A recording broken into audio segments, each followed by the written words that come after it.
Então, boa tarde, turma. Nós estamos aqui na 18ª aula de números na educação básica, no dia 4 de janeiro de 2022.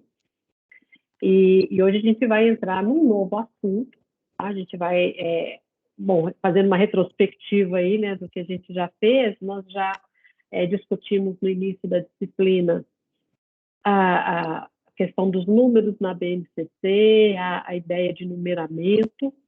Depois nós trabalhamos com o conjunto dos números naturais, depois com o conjunto dos números racionais, e agora nós vamos entrar no conjunto dos números reais, no campo real, campo numérico real.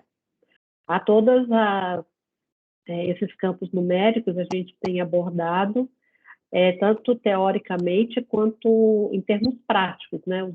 Fazendo alguma atividade, alguma oficina, ou ouvindo algum relato de um professor para tematizar com mais profundidade essa questão do ensino de números, né? E normalmente eu tenho começado cada conjunto numérico novo me baseando aqui nesse livrinho do Bento de Jesus Caraça, Conceitos Fundamentais da Matemática, e aí, então, vou fazer isso hoje, tá? Vou me apropriar do que o Bento de Jesus Caraça escreveu sobre o campo dos números reais para começar aqui nossa discussão teórica sobre esse assunto, tá bom? Vou pegar aqui o meu documento.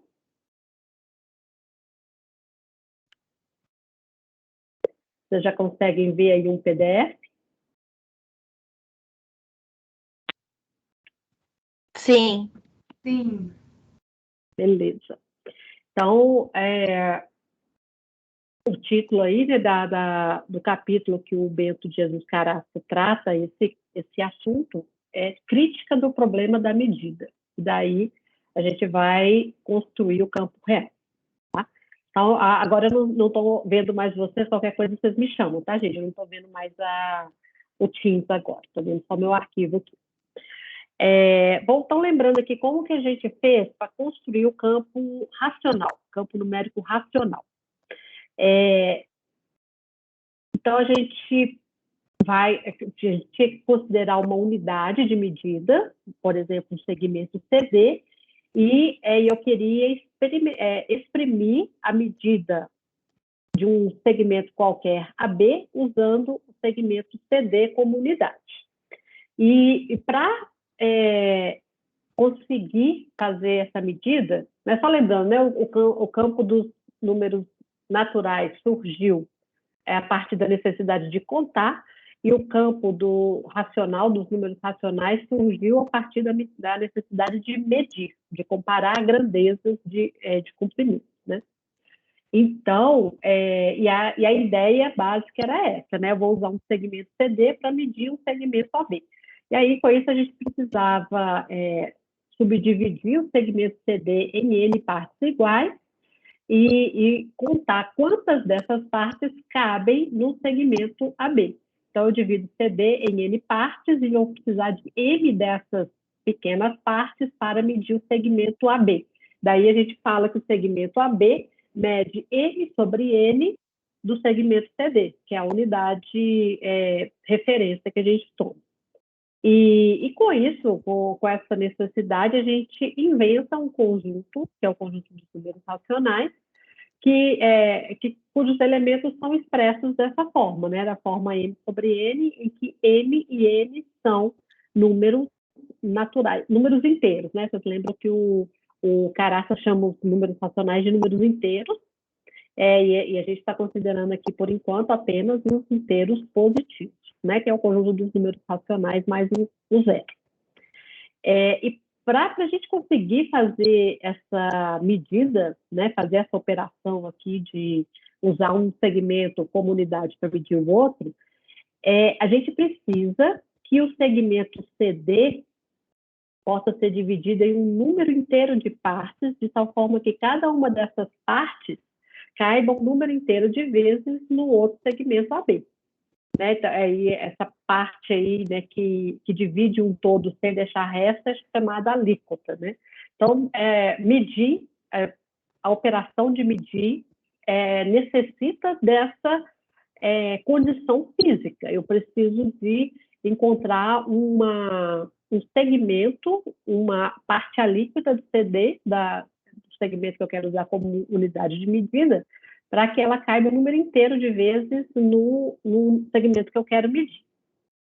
E aí a questão é, será que sempre existe essa parte alíquota de CD, que também seja uma parte alíquota de AB? Né? Lembrando, parte alíquota é uma parte que divide um todo sem deixar resto. Será que eu sempre vou conseguir encontrar um pequeno segmento que meça, que caiba um número inteiro de vezes nos dois segmentos, no CD e no AB? Daí que surge o problema, tá? E aí a gente tem 2 pontos de vista aqui para responder esse problema. Do ponto de vista prático, a resposta é sim. Por quê? Aí eu pus essas carinhas aí, né? Como assim, né? A gente sabe, já ouviu falar dos incomensuráveis, né? Como é que eu posso, como é que a ditada pode falar que eu sempre consigo achar uma unidade em comum para medir quaisquer dois segmentos? O problema é que quando a gente aumenta o número de partes, né? Quando a gente vai dividindo a unidade CD em em um segmento cada vez menor, vai chegar um momento em que a precisão do instrumento que eu estou usando para medir, ali, para dividir, e a medida, né, ela não nos permite mais ir além do certo comprimento mínimo. Então, eu vou dividindo, fica... eu estou medindo com um instrumento que, a partir de certo ponto, ele já não é mais tão acurado, né, não é tão preciso. Então, assim, na prática, eu consigo fazer sempre essa medida, né? Então, por isso é que a gente consegue, né, de uma maneira não exata, né, sempre dividir um segmento e medir comparado aos segmentos, mais ou menos, né, com a régua. Eu pego uma régua e meço qualquer coisa com ela, mas a divisão dela nem sempre é um subdivisor daquele comprimento que eu estou medindo, né? Mas na prática, por causa do instrumento de medida, a gente sempre consegue, né? Então, por causa dessa imprecisão, por causa do instrumento da divisão, né? Que eu estou usando para dividir e para medir, a gente sempre consegue, tá? Mas, do ponto de vista teórico, então, assim, essa resposta prática, né, pode nos induzir a achar que é sempre possível eu fazer essa medida, usar qualquer segmento, sempre medir um segmento usando o outro, né? Mas e será que racionalmente isso é sempre possível? Formalmente isso sempre é possível?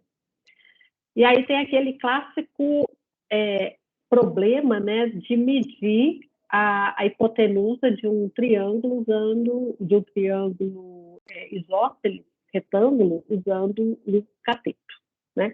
Então, vou pegar aqui um triângulo AOB, reto em O, e retângulo e isósceles, ou seja, o OA é congruente com o OB.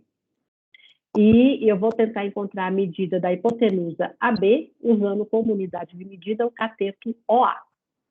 Então, seguindo essa nossa intuição aí, ou seja, que sempre é possível achar uma unidade em comum para medir OA e AB, então deve existir um número racional, M sobre N, irredutível, tá? A gente está partindo do pressuposto aqui de que ele é redutível. Se ele não for, a gente simplifica a fração e já considera o formato em que ela está reduzida, né? Então, se isso é possível, o segmento AB vai ser igual a M sobre N vezes o comprimento do segmento A. Ou seja, eu estou aqui usando a minha intuição de que eu consigo medir AB usando OA como unidade. Mas a gente conhece, né, essa é uma relação conhecida há séculos, né, na nossa sociedade, que hoje a gente chama de Teorema de Pitágoras, e que, segundo a qual o quadrado da medida da hipotenusa é igual à soma dos quadrados das medidas dos catetos. Então, aqui, falando em termos, usando a notação, né, a medida de AB ao quadrado é igual à medida de OA ao quadrado, mais a medida de OB ao quadrado. Mas, como esse triângulo aqui é isósceles, a medida de OA é igual à medida de OB, eu vou substituir aqui a medida de OB pela medida de OA, então a gente fica com a medida de AB ao quadrado é igual a 2 vezes a medida de OA ao quadrado. Então, guarda aí essa informação, tá? Bom, e aí, quando eu levo essa igualdade 2 aqui para a igualdade 1, a gente vai chegar aqui a b ao quadrado é igual a... Não, agora eu vou pegar aqui a igualdade 1, tá? A medida de AB ao quadrado é igual ao número m sobre n ao quadrado vezes a medida de OA ao quadrado. Agora sim, eu vou comparar essa conclusão que eu cheguei aqui agora com a igualdade 2.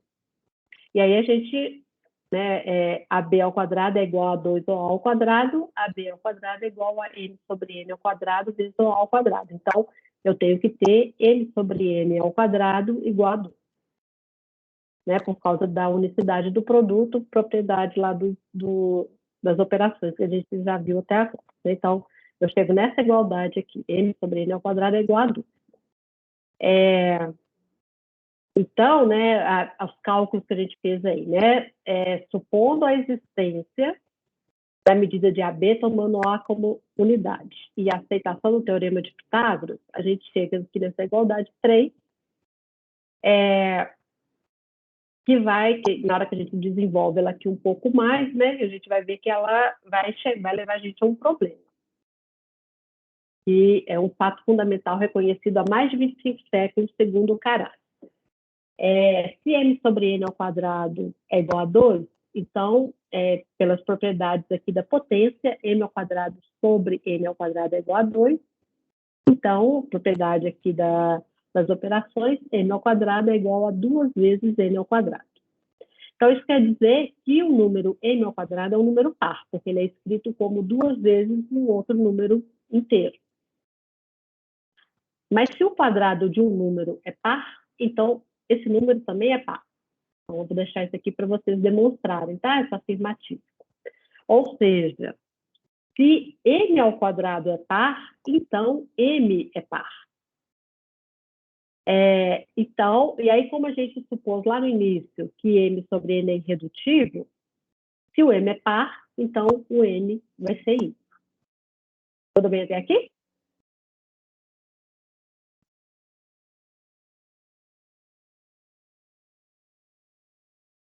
Olá, pessoal.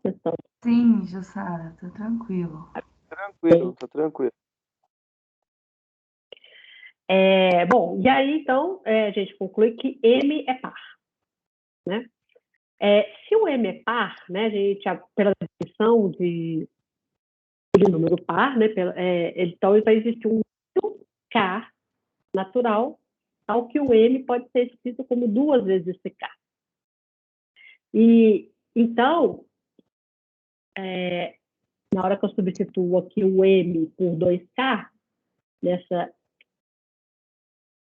igualdade, a gente fica com 2K ao quadrado é igual a 2N ao quadrado. Resolvendo a aritmética aqui, a gente fica com 4K ao quadrado é igual a 2N ao quadrado, ou seja, N ao quadrado é igual a 2K ao quadrado. Daí a gente conclui, né, que o N2 ele é escrito como 2 vezes o número inteiro, então o N2 é par. Pelo mesmo motivo anterior, se N2 é par, N também é par. Então, a gente conclui aqui que N é ao mesmo tempo ímpar e par. E aí é que mora o problema. É aqui que a gente chega num conflito. Né? E com o que a gente tem até agora, lembrando, né, que a gente está construindo os conjuntos numéricos, então, com o que a gente tem até agora de propriedades de conjuntos numéricos, a gente chegou nesse conflito aqui, que ele é ímpar e par ao mesmo tempo, e a gente vai ter que resolver esse conflito. Bom, então vamos revisitar tudo que a gente fez até chegar nesse conflito para saber o que a gente vai ter que consertar aqui no meio do caminho, né? O que a gente pode fazer? Uma das coisas é abandonar a possibilidade de exprimir numericamente sempre a medida de segmento. Ou seja, vão existir segmentos, sei lá, vamos supor aqui, a borda do livro do Caraça é um segmento que eu não consigo medir. Tem uns que eu consigo medir, né? Eu consigo medir a minha caneta, mas eu não consigo medir o livro do Caraça, né? Então, eu vou ter que abandonar essa possibilidade. O segundo caminho aí é abandonar o teorema de Pitágoras, decretar que ele não vale mais. Então, se eu estou problematizando aqui tudo que a gente usou para buscar uma solução para esse conflito, tá? Uma terceira possibilidade de caminho seria conservar a possibilidade de medir qualquer segmento, conservar a validade do teorema de Pitágoras, mas abandonar a existência logicamente compatível. Tipo assim, eu aceito que eu posso medir, eu aceito que o teorema de Pitágoras vale, mas abro mão deles serem compatíveis. Tá? Porque, às vezes eu meço alguma coisa que não satisfaça o teorema de Pitágoras ou vice-versa. Uma quarta saída seria conservar tudo, mas admitir que um mesmo número seja simultaneamente par e ímpar. Essa aí é a primeira alternativa que o Caraça abandona, rejeita, né? Porque baseia no fato dele ser ou não divisível por 2. A gente aceitar que ele seja simultaneamente par e ímpar significa que a gente vai aceitar que ele, ao mesmo tempo, é divisível por 2 e não é divisível por 2. Mas como assim? A gente está construindo os conjuntos numéricos de forma que eles sejam consistentes, né? Divisível por 2 outra hora não é. Isso não tem muita lógica, né? De acordo com a estrutura que a gente está construindo aqui para a matemática. Então, a gente descarta de vez essa possibilidade 4 aí. Os caminhos 1 e 2, ou seja, abrir mão da possibilidade de medir qualquer segmento e abrir mão do teorema de Pitágoras, cortaria o princípio da extensão. Lembrando, né, que o Caraça coloca vários princípios aí para orientar a construção da matemática dos conjuntos numéricos, né? E o princípio de extensão é um deles. Esse princípio diz o seguinte, que nós temos a tendência a generalizar e estender todas as aquisições do nosso pensamento, seja qual for o caminho pelo qual essas aquisições se obtêm, e a procurar o maior rendimento possível dessas generalizações pela exploração metódica de todas as consequências. Então, a gente quer sempre generalizar, estender o que é estabelecido para um pequeno campo, um pequeno conjunto de coisas, a gente tenta estender para mais possibilidades, para um conjunto maior. Aí a gente viu que a igualdade 1, a possibilidade de medir segmentos, é uma necessidade social e ela foi eficiente para criar o campo racional. Então, seria penoso, seria um prejuízo para a gente renunciar a essa generalidade, né? E o teorema de Pitágoras é uma verdade geométrica que está estabelecida muito antes dele ser chamado teorema de Pitágoras, né? Então, a gente estaria abrindo mão de uma relação que é usada na sociedade por séculos, né? Então, também não é uma boa saída a gente abrir mão do teorema de Pitágoras. Resta o caminho 3, que é esse aqui, né? Conservar a medida e o teorema de Pitágoras, mas abandonar a exigência de que eles sejam compatíveis. E aí vem um outro princípio na construção da matemática.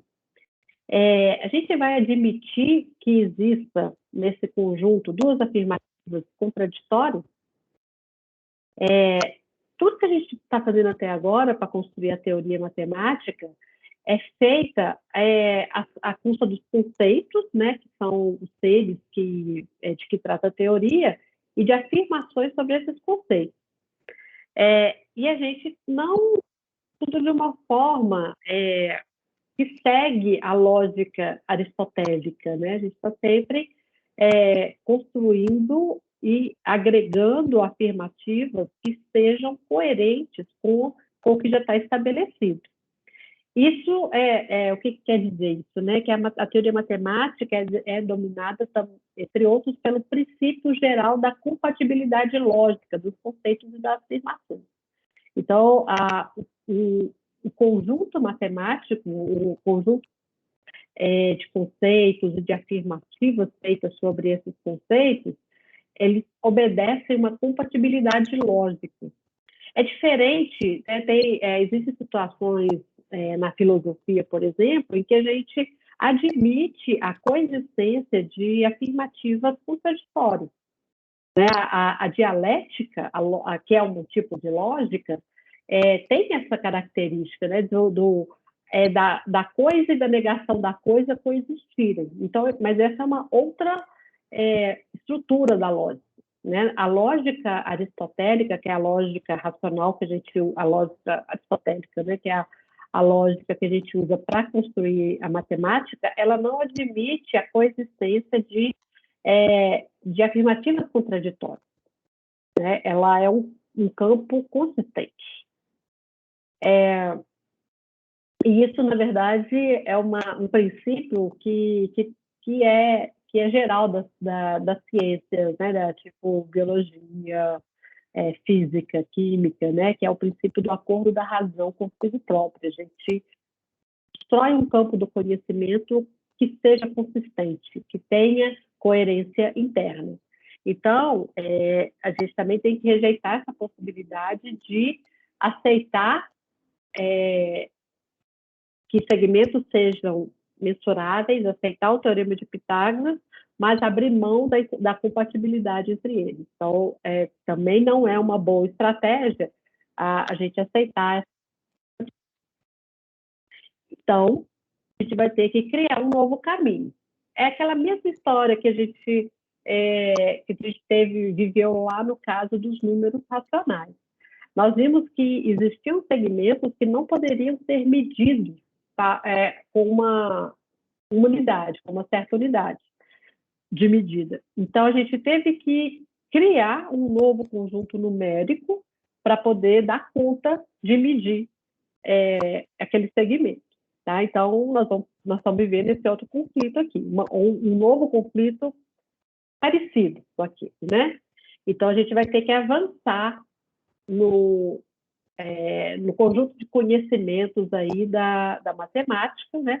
E vamos conservar tudo, vamos conservar a igualdade, a possibilidade de medir, vamos conservar o teorema de Pitágoras e vamos conservar a exigência de que eles sejam compatíveis, né? De que existe uma compatibilidade lógica no conhecimento construído a partir deles, né? E aí, para conseguir essa conservação de tudo, né, a gente vai precisar criar novos números. Porque com os números racionais que a gente tinha até então, a gente não consegue conservar todo esse caminho que a gente trilhou para chegar à conclusão lá de que um número par e ímpar ao mesmo tempo, né? E esses novos números devem conferir a igualdade lá da medida, né, uma generalidade que faça abraçar os casos de medidas discutidos anteriormente, os racionais, e que inclua casos como o do triângulo e retângulo que a gente começou aqui essa conversa. Então, como eu disse, é uma situação análoga à da insuficiência dos números inteiros para exprimir medidas.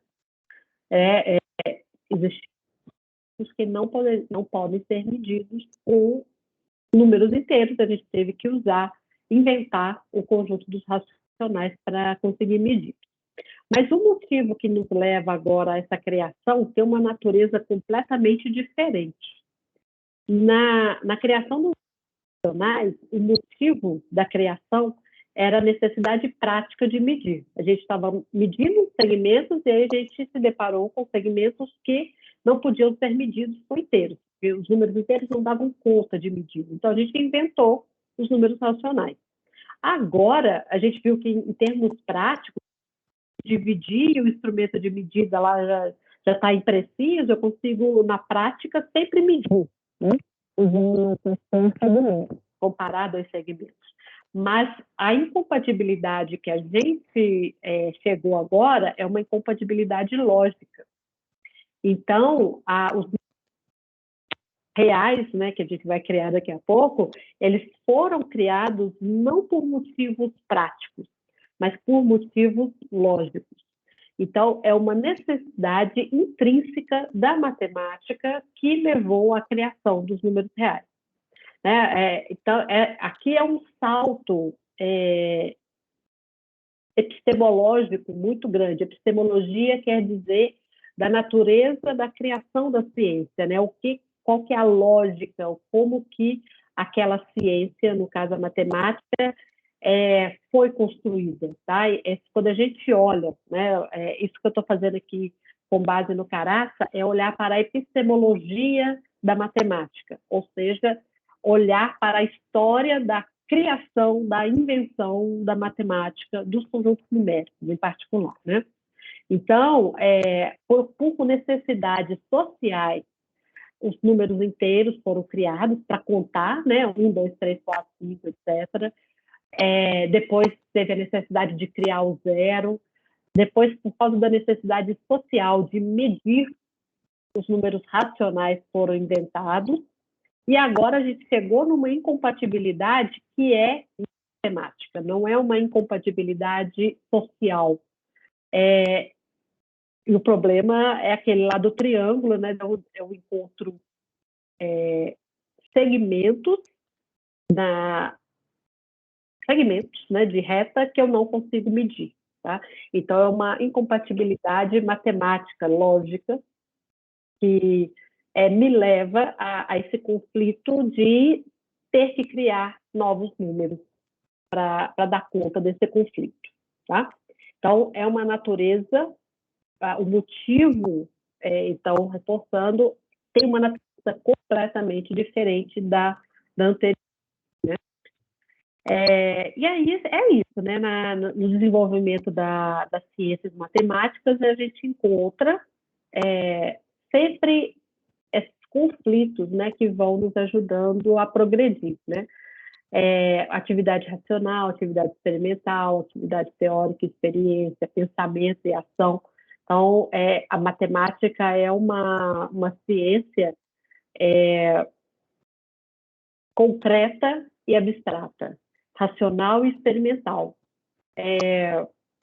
de pensamento e de ação, de teoria e de experiência, tá? Então, é uma ciência que tem essas...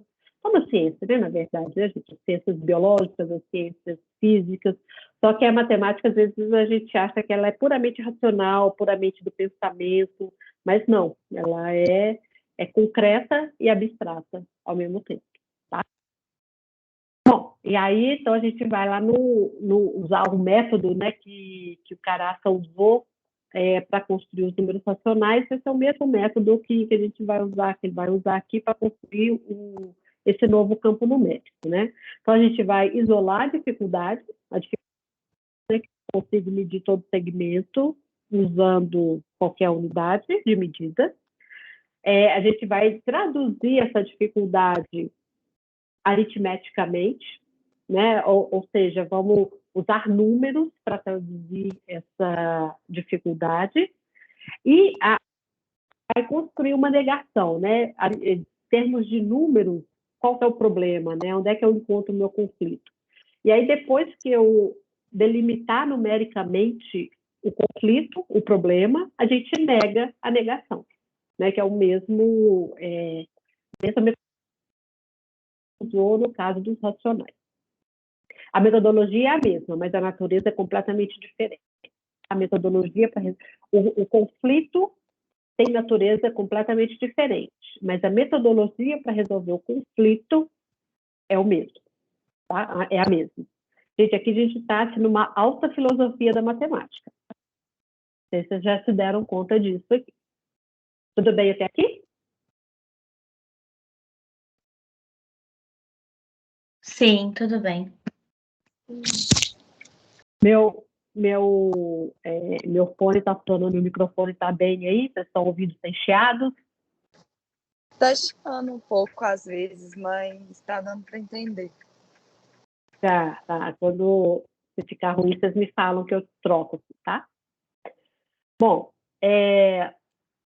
aí vamos olhar aqui, lembrar o que a gente, como é que é essa história de medir segmentos, né?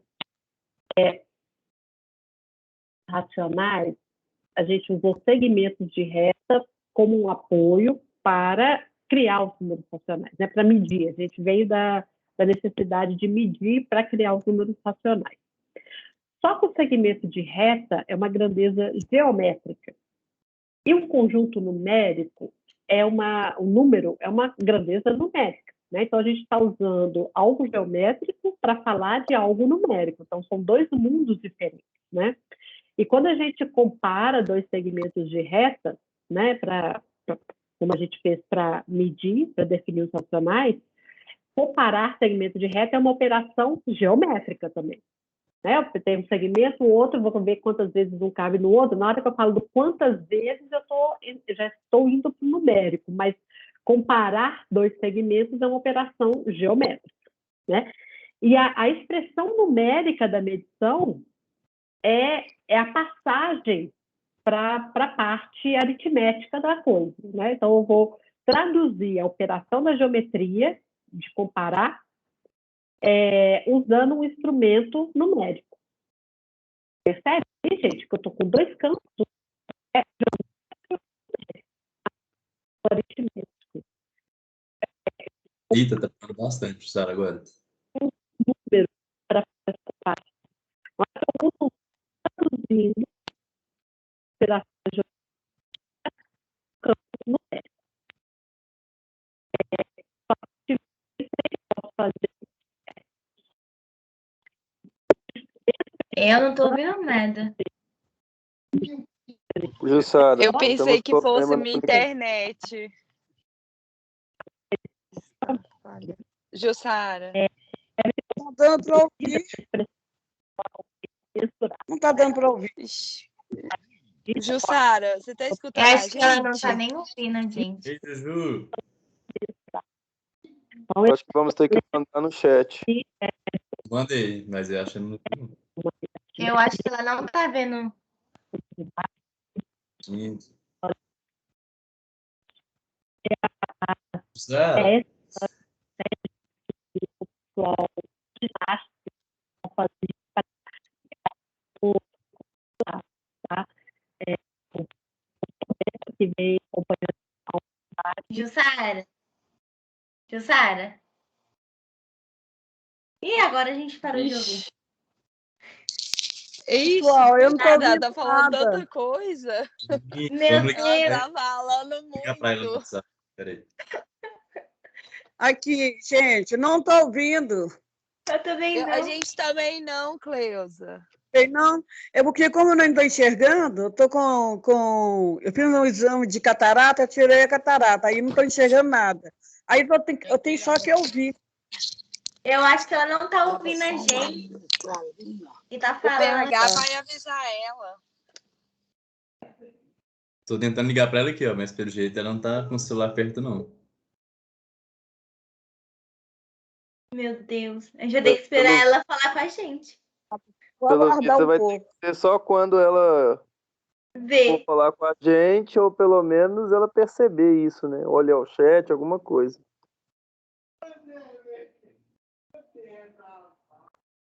Gente, que dó ela ter que falar tudo de novo.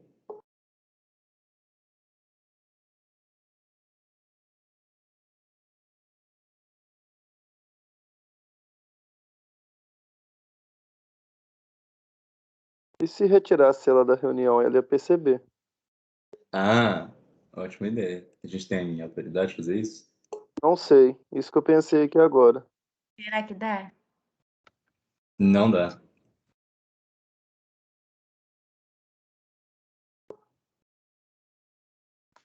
Pô, ela não tá atendendo, não.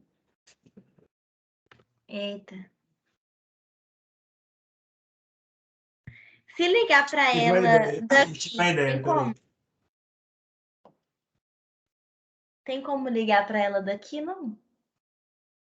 Solicitar controle, será que vai?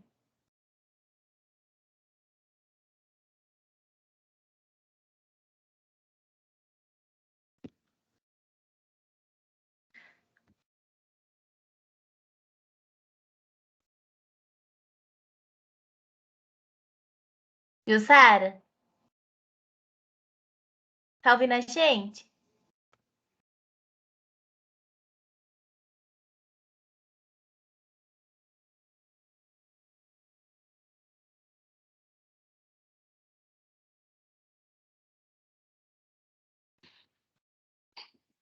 Tá ouvindo? Agora parece que Agora, Aí. agora eu estou ouvindo. Ah, gente, até que hora vocês ouviram? Meu Deus. Tudo. Já tem De 5 novo, minutos. nada. Tem muito tempo. Uns 7 minutos, mais ou menos. Oi? Deve ter uns 5, 7 minutos que a gente está tentando. Ai, que dor! Eu lembro que você estava comparando alguma coisa. Foi desde a hora que você pediu pra gente avisar quando o microfone estiver ruim?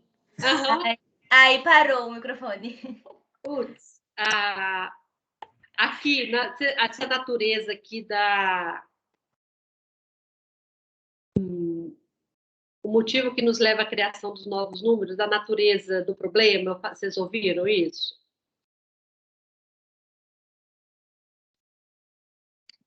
Sim, essa parte sim. Tá, então eu só vou retomar daqui, tá? Assim, a gente tinha, então, para a criação dos números racionais, o problema que aconteceu foi a impossibilidade de medir um segmento usando o outro, né? Eu até perdi o ritmo aqui, gente, deixa eu concentrar de novo. A impossibilidade de medir dois segmentos usando os números inteiros, aí levou à necessidade da criação dos números racionais. Então, era uma impossibilidade prática que levou à criação dos números racionais. Certo? Certo. 38, tá. O PH aqui me reclamou às 17h38. Eu acho que a parte que você parou foi na hora que você falou assim que. Como é que é? Que tem foi a mesma coisa que eles criaram, né? Só que não foi motivos diferentes, mas foi, como é que é? Coisas diferentes. Foi a mesma coisa que eles fizeram, só que motivos diferentes, uma coisa assim. Aham, isso. Você tem um conjunto numérico e aí você usa aquele conjunto numérico. Aí, de repente, você não consegue usar aquele conjunto numa situação. E aí, a, a estratégia é criar um novo campo numérico para dar conta daquele problema que apareceu, tá? E no caso dos números racionais, o problema foi de ordem prática. No caso dos números reais, que a gente vai criar agora, o problema é de ordem lógica. Né? Foi uma incompatibilidade lógica dentro da matemática que levou à necessidade da construção desse novo campo numérico. Então, a natureza, o motivo, né, dos problemas é diferente, mas a estratégia que vai ser usada para resolver o problema, o método é parecido. Vocês chegaram a ouvir quando eu falei que a gente está aqui fazendo filosofia da matemática, da epistemologia?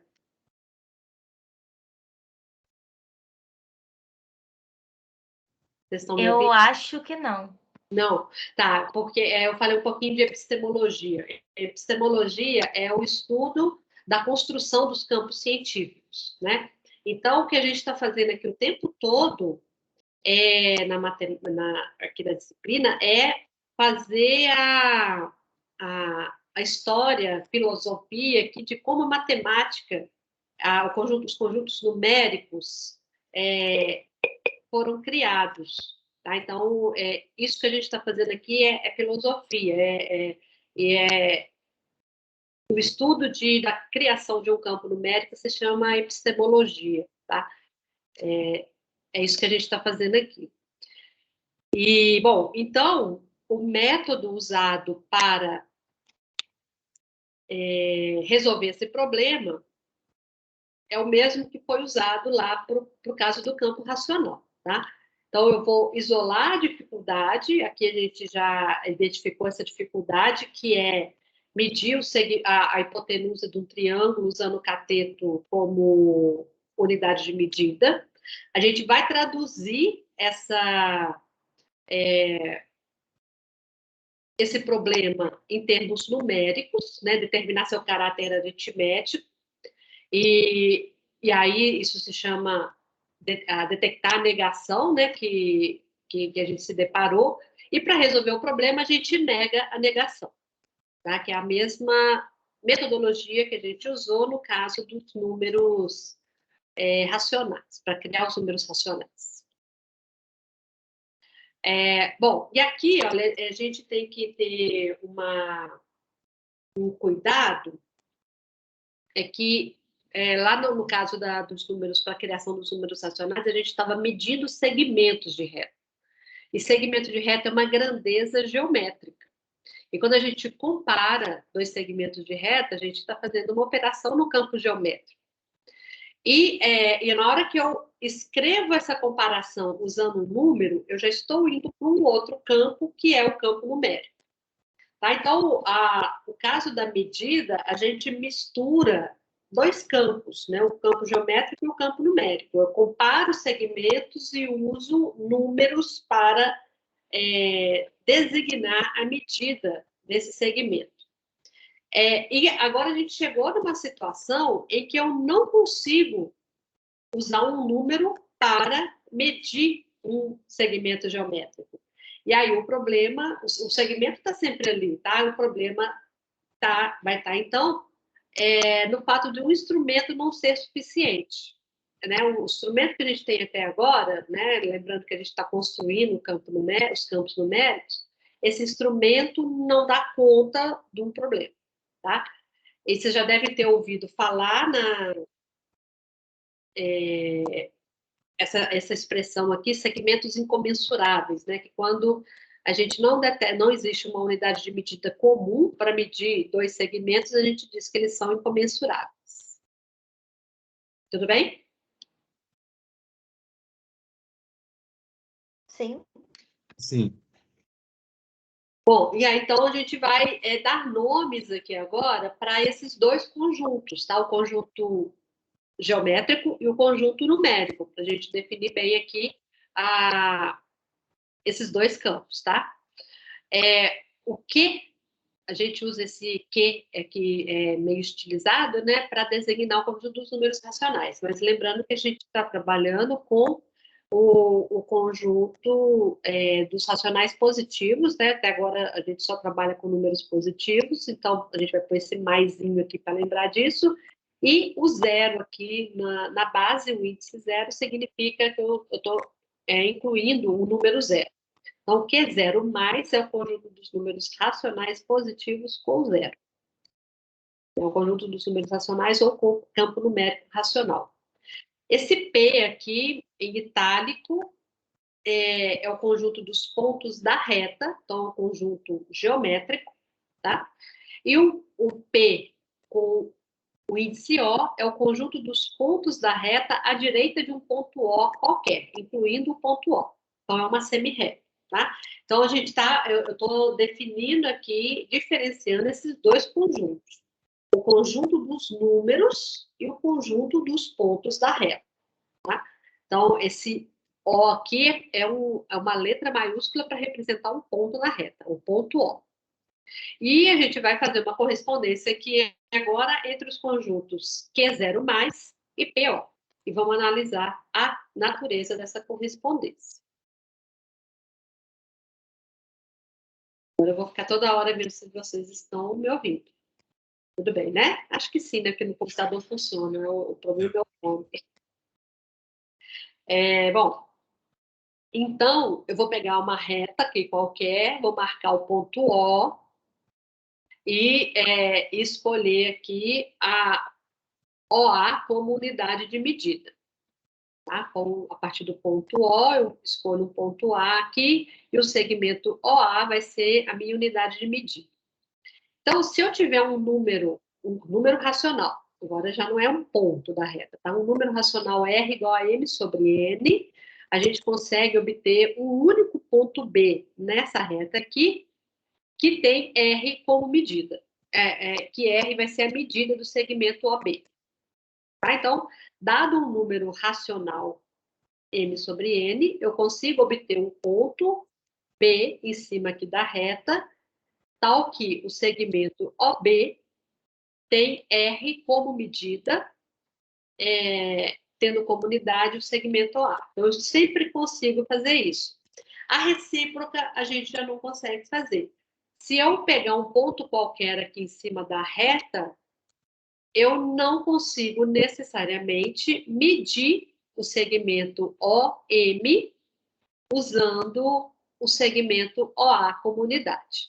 Ou seja, não existe uma bijetividade entre a semirreta, a partir de O, e o conjunto dos números racionais positivos.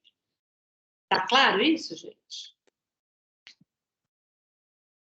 Isso é fundamental para a gente entender aqui a criação do campo racional, do campo dos reais, tá?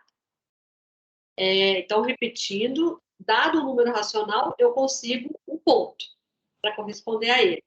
Mas, dado um ponto, eu não consigo necessariamente um número racional para corresponder a esse ponto, tá? Que é isso aqui, né? Nem sempre existe um número racional, tal que ele seja a medida desse segmento OP usando a unidade OA. Essa correspondência entre Q0+ e PO não é objetiva. Porque esse instrumento que a gente tem até agora, o instrumento numérico, não é suficiente. Então, vamos ver o que está negando essa bijetividade, né? Porque a gente sabe que tem um monte de números racionais aqui que podem, infinitos números racionais, que podem ter correspondentes pontos aqui na reta, né? Mas, ou seja, os números racionais podem ser representados infinitamente aqui na reta, mas tem alguns buracos, né? Então, vamos ver qual que é o problema. Bom, tanto o Q0+ quanto o PO são conjuntos infinitos, né? A gente sabe que existem infinitos pontos na semirreta, a gente sabe que existem infinitos números racionais. A gente sabe que os dois conjuntos são ordenáveis, né? Tem uma ordenação, a gente, dados dois números quaisquer, a gente sabe dizer se eles são iguais ou qual que é maior que o outro. Dados dois pontos na reta, na semirreta, eu consigo dizer qual está mais à direita do que o outro, né? Então, são compatíveis aí a infinitude e a ordenação dos dois conjuntos. A densidade também, né? O que é um conjunto denso? Um conjunto é denso quando eu pego dois elementos desse conjunto, quaisquer dois elementos, e existem infinitos elementos entre eles, né? Então, dados dois pontos da semirreta, eu consigo infinitos pontos da semirreta entre esses dois pontos. E dados dois números em Q0+, eu consigo infinitos números em Q0+, que estejam entre esses dois números escolhidos, para quaisquer números. Então, os dois conjuntos são infinitos, ordenados e densos. Vamos ver, o problema vai estar na continuidade dos dois conjuntos. O Caraça não define formalmente continuidade, mas ele nos convida a considerar a linha reta como a imagem ideal da continuidade. Assim, para verificar se um conjunto qualquer é contínuo, a gente precisa verificar se ele tem a mesma estrutura da reta. Tá? O que vamos procurar, né, nas palavras dele, é uma espécie de reagente, como na química, né, que nos mostre se num dado conjunto existe ou não a propriedade da continuidade. né? Na química é assim, né? Você tem um soluto, né? Para determinar se tem um certo elemento lá, eu jogo um reagente. Então, para detectar continuidade, o Caraça vai fazer o mesmo. Ele vai pegar o soluto e jogar um elemento ali, um reagente, para ver se aquele conjunto é contínuo ou não. É um problema histórico, tá? Tem mais de 25 séculos que ele é discutido, essa questão da continuidade, mas o reagente, né, o conceito que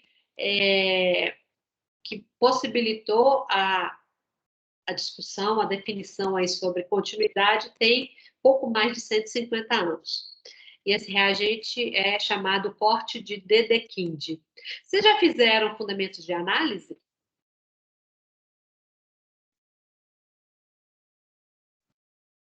Eu não. Eu não fiz, não. Tá. Tem alguém que fez? Não, né? Tá, porque é isso que a gente está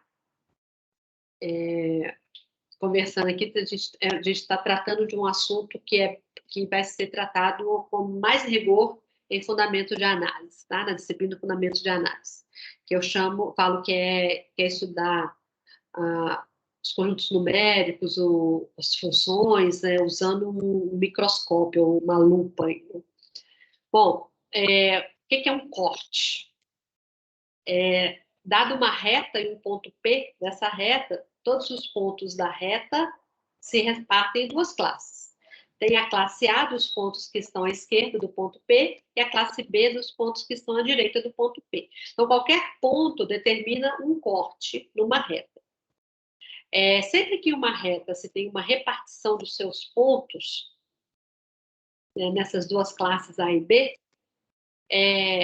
satisfazendo isso aqui, né, todo ponto da reta está classificado em uma dessas classes, ou seja, nenhum ponto fica fora da classificação, e todo ponto da classe A está à esquerda do ponto da classe B. Toda vez que a gente conseguir fazer isso aí, a gente diz que temos um corte na reta, representado por AB.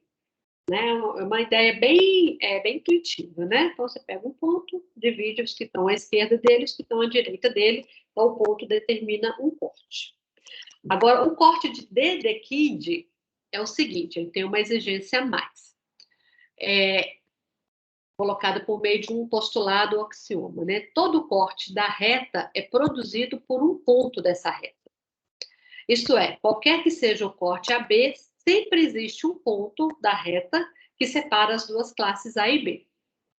E esse aqui vai ser o reagente que é usado para detectar a continuidade em conjuntos quaisquer. Então, se eu quero detectar se um conjunto é contínuo, eu faço essa pergunta aqui. O conjunto satisfaz esse axioma de Dedekind? Se ele satisfizer, então o conjunto é contínuo, tá? Ou, no caso do Q0+, né, eu quero saber se todo corte no conjunto Q0+, tem um número de Q0+, que separa as duas classes. E, no caso do Q0+, a resposta é não. Ou seja, existem cortes em Q0+, ou seja, existem essa separação em duas classes, que o elemento de separação não pertence a Q0+. Por exemplo, o conjunto dos números racionais cujo quadrado é menor do que 2.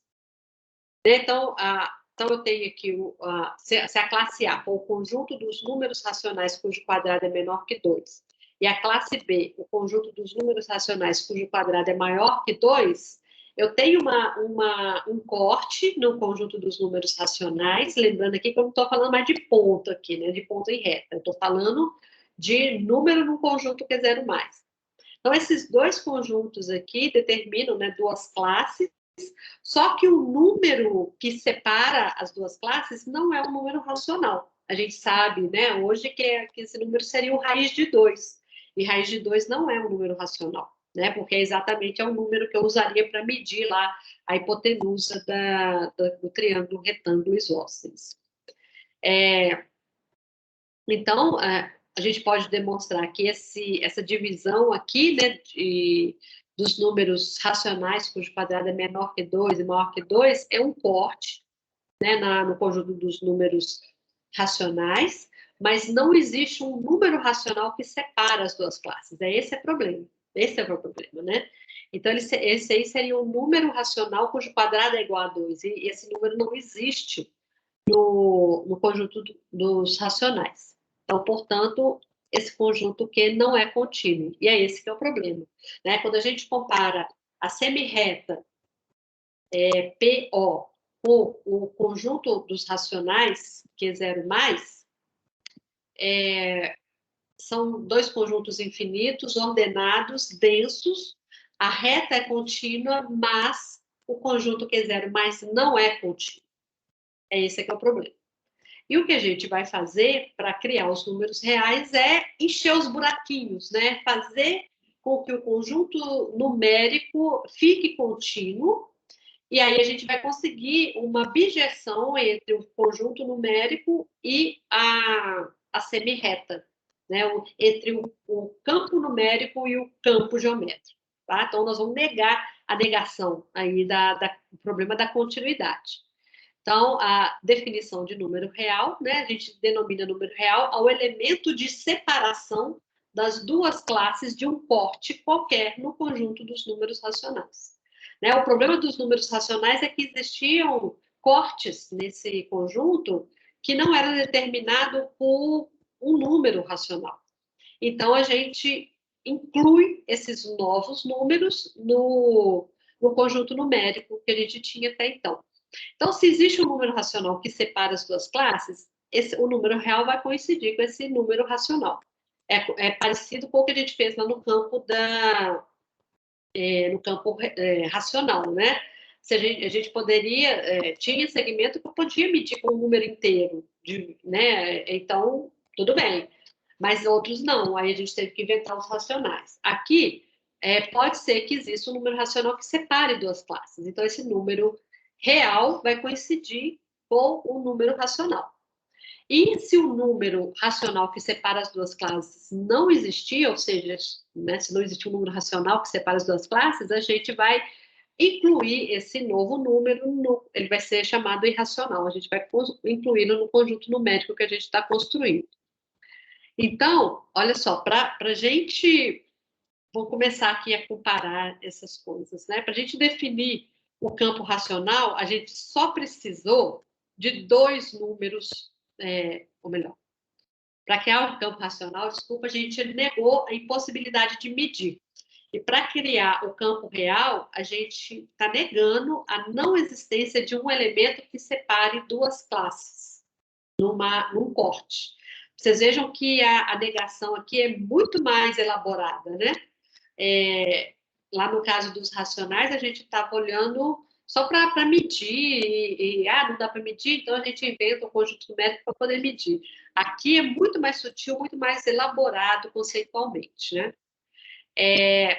E outra coisa, né, que para definir um número racional, a gente só precisa de dois números naturais. Mas para definir um número real, eu preciso de duas infinidades de números racionais. É bem mais complexo do que o caso dos racionais.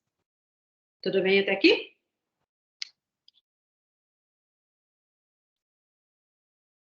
Tudo bem para mim. Beleza. E sempre fica o convite para ler o Bento do que Jesus Caraça, tá? Que é super bacana a discussão que ele faz. E aqui eu vou pegar um exemplo disso que eu estou falando, tá? A gente precisa de duas infinidades de números racionais para definir um número real. Então, vamos aqui construir um número real cujo quadrado é igual a 6. A gente já sabe que ele não é um número racional, né? Porque não existe um número um número racional que elevado ao quadrado é igual a 6. Se isso não estiver claro para você, suponha que exista um número racional cujo quadrado é igual a 6, e aí a gente vai chegar numa contradição parecida com aquela lá dos números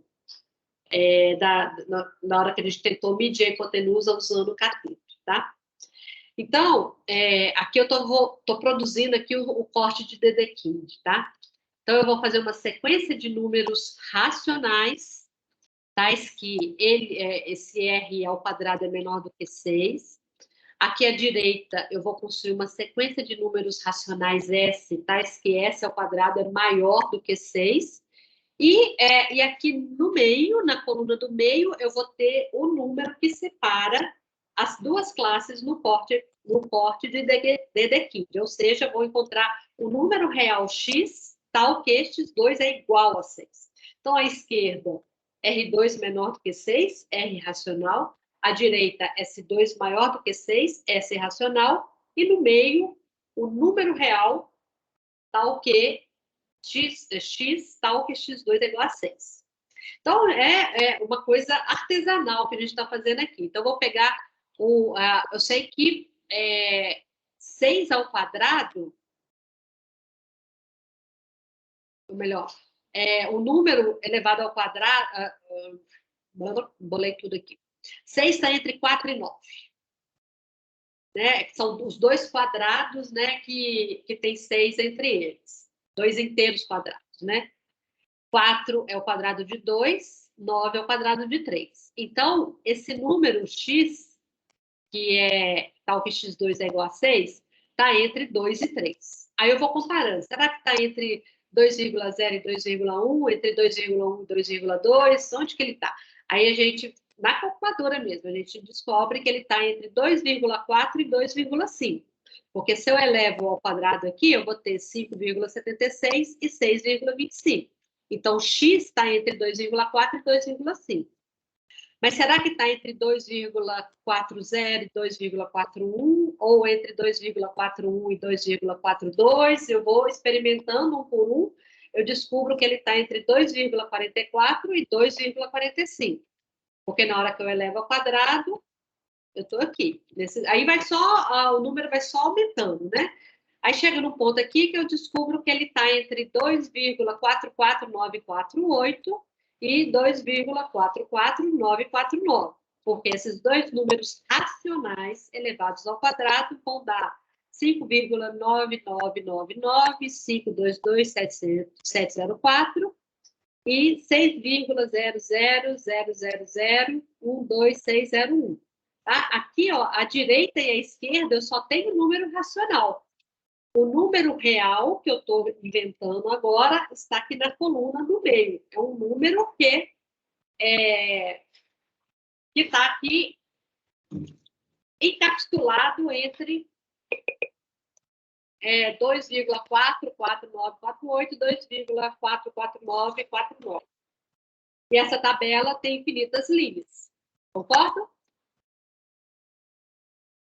E agora começou a chover. Uhum.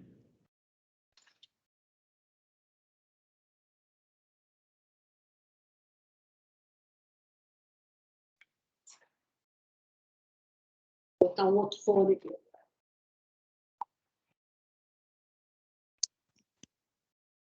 Vocês continuam me ouvindo?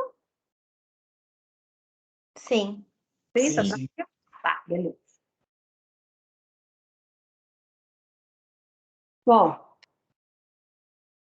e é assim, gente, que artesanalmente, né, cada número racional, irracional, poderia ser construído, né? Lógico que matematicamente essas coisas vão ser feitas com vários outros meios, outras técnicas, né? Mas aqui a gente tem um exemplo de como a gente, a partir dos números racionais, ou seja, né, duas infinidades de números racionais, a gente define um número real, aqui no caso, raiz de 6. Tá? Eu estou definindo um número cujo quadrado é 6. E aqui usando duas infinidades de números racionais. E essa tabela, então, apresenta um exemplo de corte em Q0+, né, que o número que estabelece o corte não pertence a Q0+. Então, aqui a gente trabalhou até agora, então, com os inteiros e os fracionários. A gente começou falando dos inteiros. Os inteiros não davam conta de medir todo o segmento, então a gente teve que criar os fracionários. E aí, esse conjunto aqui dos inteiros mais os fracionários, a gente denomina conjunto dos números racionais, ou campo racional. E aí, hoje a gente viu que o campo racional não dá conta de medir qualquer segmento, e aí a gente encontrou essa incompatibilidade lógica, e por causa dela a gente inventou um novo campo numérico, que é novos números, que são os irracionais, e o conjunto dos racionais com esses novos números irracionais a gente chama de números reais ou campo real, né? Bom, os números, ali eu dei um exemplo do raiz de 6, né? O exemplo do triângulo, da medida da hipotenusa do triângulo, tem a ver com raiz de 2. E aí a gente pensa, será que todos os números racionais são da forma de raiz, né? Raiz enésima de algum número? Não, né? A gente conhece o número π, que não é assim, que não é um número obtido a partir de uma raiz. A gente conhece o número de Euler, o número E, que não é assim. Uns números diferentões do tipo 0,1, 0, 1, 1, 0, 1, 1, 1, 0, 1, 1, 1, 1, 0, 1, 5 vezes 0. Né? É um número irracional, mas não é um número do tipo raiz. Então, a gente tem vários tipos de números aí, formas, né, de números irracionais. Né? Agora, a gente estabeleceu uma bijeção entre o R0+, ou seja, o conjunto dos números reais positivos, mais o zero, e a semirreta com origem no ponto O. A gente agora consegue fazer mais operações no R0+, né? Vai ficar faltando a subtração, né? Quando a gente tenta subtrair um número maior de um número menor, mas é o próximo assunto aqui da disciplina, porque essa questão da incomensurabilidade, da criação, da percepção dos irracionais, historicamente aconteceu antes dos números negativos, tá? E, como eu disse, a gente aqui já adentrou bastante no assunto da disciplina Fundamentos de Análise. Aqui, então, eu não vou entrar mais em detalhes com relação a esses campos numéricos. Isso o Bento de Jesus Caraça faz, e vocês vão ver esses detalhes, essa discussão mais profunda sobre os campos numéricos e as operações e propriedades na disciplina Fundamentos de Análise. Aqui foi só uma amostra inicial para a gente tratar, a partir de agora, do ensino e aprendizagem desses números, que é o mais importante aqui para a gente. Tudo bem? E aí, gente? O que vocês têm a comentar sobre isso aí? Dúvidas, comentários? É mais pesadinho, né? Isso aí, do que o caso dos racionais, né?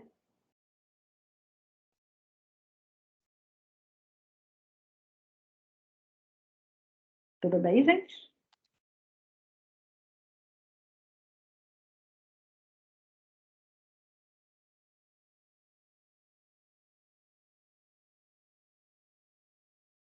Que silêncio. Tá tranquilo para mim, por enquanto.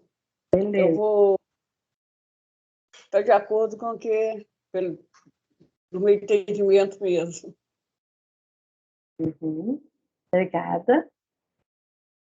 Eu vou deixar esses slides lá no Moodle, tá? Para vocês darem. Porque é um resumão do Caraça, tá, gente? O texto é bem mais longo, tá? Vocês conseguiram o PDF dele, né? Então, fica aí o convite para vocês lerem essa parte aqui no Bento de Jesus Caraça. Ele faz até uma parada aqui na discussão matemática para discutir um pouco de história da matemática, tá? Falando dessa busca de conhecer o universo, das condições sociais da época. as preocupações fundamentais, e vários povos, né, os jônicos, Heráclito e vários filósofos e matemáticos, como eles foram respondendo a essas demandas que foram apresentadas a partir do estudo da matemática, há séculos e séculos atrás, né? Pitagóricos, questão do infinito. Então, é um livro que vale muito a pena estudar com cuidado, tá, gente? Interessante. Eu queria que você falasse um pouco, repetisse um pouco, falasse mais um pouco sobre quando você disse que para eu definir os números racionais eu preciso de 2 números naturais. E aí você disse que para definir os irracionais eu preciso de uma infinidade de números racionais, né? Duas infinidades. 2 infinidades. Por que exatamente? Eu me perdi meio na explicação dessa hora. Beleza. Vou voltar aqui.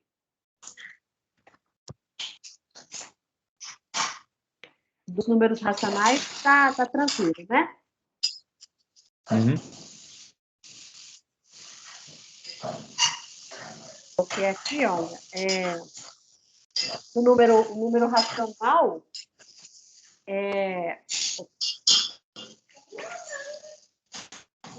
Cleusa, você desliga seu microfone, por favor?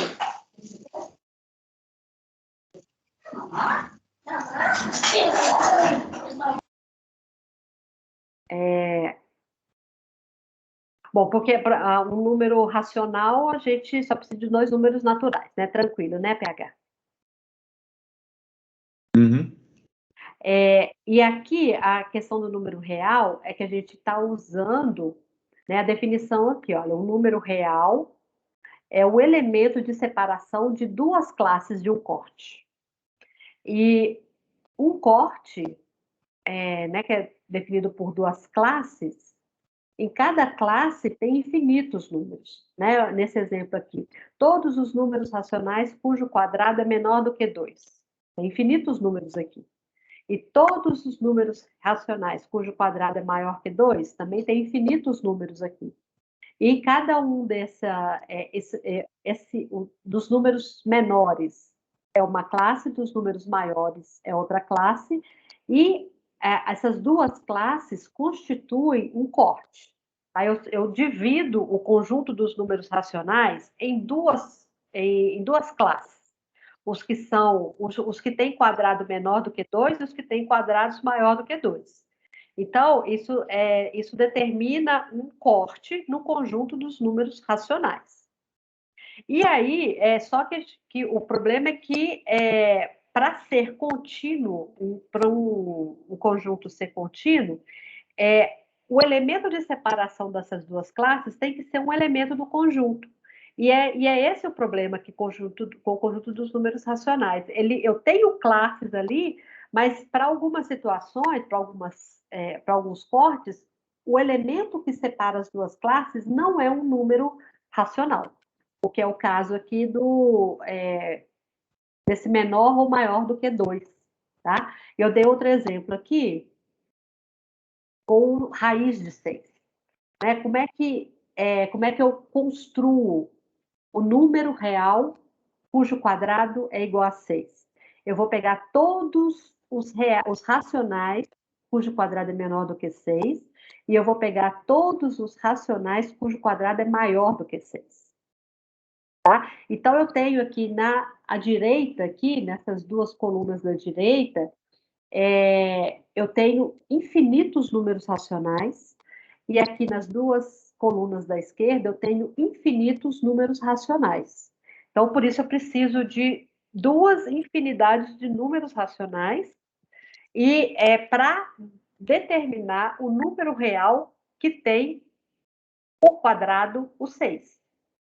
Entendi, agora ficou mais claro. Eu preciso dessa infinidade. Eu aqui parei na linha 1, 2, 3. Desculpa, 1, 2, 3, 4, 5. Eu parei na linha 6, mas tem infinitas linhas aqui nessa tabela, né? Eu parei com 5 casas decimais. Eu sei que o raiz de 6 está entre 2,44948 e 2,44949. Mas eu não sei aqui se ele vai estar aqui depois do 8, se vai ser 0, 1, 2, 3, 4, 5, 6, 7, 8 ou 9. E a mesma coisa para. Né? Então, é como se eu estivesse. O que eu estou fazendo isso, ensanduichando, né? Eu estou cercando o raiz de 6, a direita e a esquerda, por números racionais. E para eu conseguir cercar, eu vou precisar de infinitos números à esquerda e infinitos números à direita, todos racionais. Melhorou, PH? Melhorou, deu para entender, sim. Obrigado. E essa ideia é muito elaborada, é muito abstrata, que é isso que eu falei, que é muito diferente do problema que a gente teve lá no caso dos números racionais. Que lá eu tentei medir, não conseguiu, aí invento racional, só preciso de 2, é uma coisa bem, bem concreta. Aqui, o problema e a solução que a gente está dando aqui para o problema que a gente detectou é muito mais elaborada, teoricamente. É uma solução lógica, é um problema lógico, é uma solução lógica, enquanto, no caso dos racionais, era um problema de ordem prática. Tá? Por isso que eu falei que a gente está filosofando aqui na matemática, né? Que a matemática ela não é só concreta e não é só abstrata. Ela é as duas coisas ao mesmo tempo. Até agora, a gente conseguiu se virar a partir de demandas sociais, de demandas concretas. E agora a gente foi de vez para o mundo abstrato, detectando o problema e inventando uma solução para ele. Tá? Isso aí é um nozinho que vocês vão enfrentar como alunos do curso de matemática e é um nozão que vocês vão enfrentar como professores de matemática na hora de ensinar números irracionais. Né? A partir acho que mais do 9º ano, né? Que fica mais intenso. Né? Mas é um problema. Isso, PH, a abstração do concreto e a concretização do abstrato. Isso é muito bacana. A gente, para ensinar números, né, trabalhando com crianças, com adolescentes que estão que têm uma vida muito concreta, né, que estão aprendendo esse exercício da abstração, esse certamente vai ser um momento de de um choque, né, nossa, e agora, né, como é que eu faço, né, e essa coisa de entre dois pontos sempre tem infinitos, entre dois números sempre tem infinitos, infinitos de diferentes tamanhos, né, o infinito de números que existem entre 0 e 1 é diferente do infinito dos números naturais. Então, são experiências, é uma questão matemática, teórica e prática que é bastante desafiadora para a gente, professor de matemática. Tá? Obrigada pela questão, PH, porque essa questão é fundamental. Eu que agradeço. E aí, gente, como é que vocês estão percebendo isso aí? Vocês já tinham parado para pensar nessa coisa dos números irracionais, igual a gente está falando aqui hoje?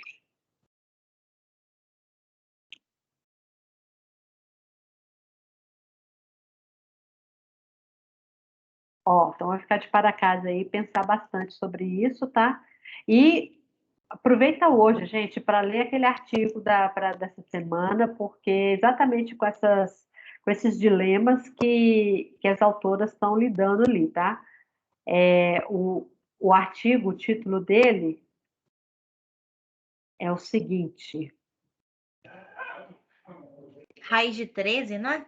Isso. Existe ou não existe um quadrado de medida de área igual a 13 centímetros quadrados? Então, porque a gente sempre acha, né, que a gente não, né, é natural até certo ponto para os alunos que, bom, se o quadrado tem lado 7, então a área é 49. O quadrado tem área do lado 2, então a área é 4. E a pergunta inversa, né? Se a área é 13, quanto mede o lado do quadrado? Será que existe esse quadrado? Então, é com esse problema que as autoras vão trabalhar com estudantes do, acho que, 9º ano. E é importante que vocês leiam e que coloquem um monte de questão lá no fórum para a gente debater e ficar filosofando sobre essas coisas até sábado. Tá bom?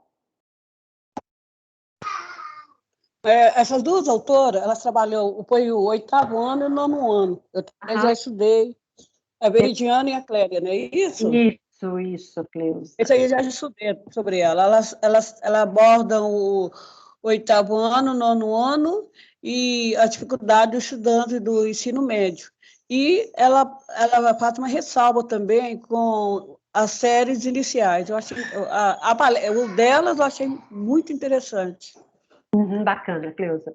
Porque tem isso também, a gente não precisa esperar o momento para definir aquilo, né? É importante que a gente venha trabalhando ao longo de toda a vida com questões que passam por perto, para poder já ir trabalhando a questão da abstração com os estudantes, né? Isso aí bom, eu jamais uma vertente aqui de Vygotsky, né, de trabalhar na zona de desenvolvimento proximal dos estudantes, né, que você não precisa esperar ele estar pronto para ensinar alguma coisa. É importante lançar desafios, né, e esses desafios vão colaborar para o desenvolvimento cognitivo dos estudantes. Eu acho o seguinte, se o pessoal começar a ver essa parte de números racionais desde a série iniciais, quando o pessoal chega no 8º ano e no 9º ano, eles não terão problema nenhum. Mas aí não pode chamar ainda de números irracionais, tem que ir aos poucos. A questão é essa, você não pode deixar para falar só naquele momento, mas também não dá para fazer o formal raiz de 2 nos anos iniciais, né? Então tem que ir pensando algumas atividades para ir aos poucos, de leve, e trabalhando a elaboração dessas ideias aí. Mas potenciação e números... Potenciação já é visto seria a 4ª série antiga, ela já entra. Sim, mas não os números irracionais, né? A potência inteiro. Mas os números irracionais, eles aprendem divisões de números irracionais. Não, de números racionais. Irracional? Dividir, que não exato, automaticamente. Não, eles aprendem. Está na programação. Eu tenho sim, Cleusa, mas quando você divide 2 números inteiros, é sempre um número racional. Mas eles aprendem. Inclusive, eu dei aula particular para uns meninos aqui mas é isso que eu estou te falando, Cleusa. Isso não é número irracional. Quando a gente divide 2 números inteiros, a solução, o resultado é sempre um número racional. Não, entendi. Entendeu? Tem razão. Então, sim. Então, eles dividem mesmo, mas é número racional. Os números irracionais, tipo o que a gente está discutindo hoje, vai ser só mais para frente. Mas o que eu estou dizendo aqui é que a gente precisa, aos poucos, já ir inserindo algumas atividades, algumas discussões para acostumar com a ideia. Tá claro? Mas tá bom. A matéria foi a melhor matéria que eu fiz até agora, que assim, de grande valia para mim. Beleza. Gente, então, eu vou deixar esse documento, esses slides lá no Moodle. Leiam com cuidado. Qualquer dúvida, pergunta no fórum. Leiam o artigo para a próxima aula, tá? Não, começa a ler hoje já e coloca questões lá no fórum para a gente debater, filosofar sobre os números irracionais até sábado. Mas coloca antes, tá? Sábado é o final. Não deixa para postar no sábado, porque senão não tem debate. Beleza? Beleza. Então tá bom, gente. Vamos lá, firmes, até a reta final agora. Um abraço para vocês e feliz 2022 para todos nós. Tchau, Jussara. Feliz 2022. Obrigada. Tchau. Obrigada. Deus abençoe você.